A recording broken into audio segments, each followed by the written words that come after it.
Hello, good morning, everyone. It's 9:45. I'm TK, and this is Coach on the Rocks. Thank you for tuning in. Give me a like, give me another wonderful reaction, so I know you're here.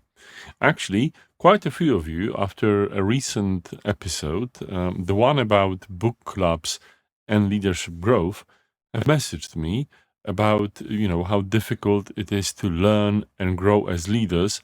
Um, when you're very busy and when you're stressed and you know what to do about it. So today I wanted to continue this topic. Um, Also inspired by a great article by Nihar Chhaya, a fellow coach. I've linked his profile in the description about how do you grow and learn as a leader when he said you're fried, but you're stressed, overwhelmed, um, whatever word you use. I guess most of us know this feeling. He has some great tips, but I'm going to comment on two of them, which I find that have are working with my clients, with myself, because there are times when I feel fried. So, first of all, what he says is to make sure that you use learning to work on immediate problems. This obviously will help you to focus on it, help you to give it priority.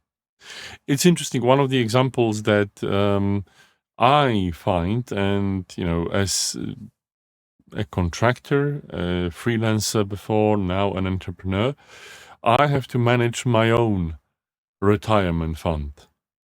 And the state won't help me much, so I have to make sure that every year I'm actually doing it on an annual basis. I put a decent amount of money in my retirement pot. Yeah, I've got tax breaks for it, but on the other hand, it's money that I won't be able to touch until my retirement age.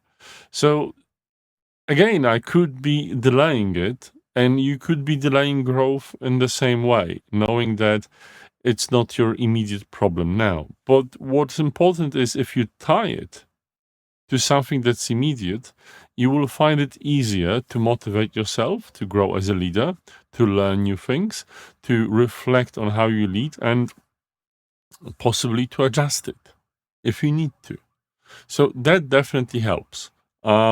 And it's surprising how, you can say, well, maybe if I invest a bit and spend a bit more time solving the priority problem by learning a technique, a tool, or reflecting and changing my behavior, it might be very helpful. Another tip I think Nisha gives is to work with your brain, not against it. And it's quite brilliant. I think applies not only in these moments of difficulty, but obviously to learning overall, which is make sure to use the learning mode, time, and type that suits the best way for you to grow as a leader or just to learn new things. I think this is a general mark, and especially when it's tough, you might want to reach for low hanging fruit. Now, the way I'm usually thinking about that is if I look at all modes, methods, and possibilities for growth, what sometimes happens is I'm getting pulled towards something, which is actually what I think my brain is telling me that, this is the mode I would like to use for learning. I remember at one point, quite often what we do is we work with Lego on our leadership development workshops. And there are some times when I really see people, their eyes lighting up when they see the brick. Sometimes they're just like, I say, don't touch them just yet. There are moments when we just put them onto the ground in anticipation of the exercise, and people just are, enamored by them. It is an interesting one, and this is a representation of someone really wanting to use this mode of learning. Don't ignore it. Don't ignore it for the people you help as an L&D professional, and don't ignore it for yourself as a learner, as a leader that is in a difficult spot, but still believes it's important to continue learning. With this, I wish you all the best for the day. I'm actually traveling for the next couple of days, so I'll be back with you on Tuesday. So have a great Thursday, Friday, weekend, and Monday.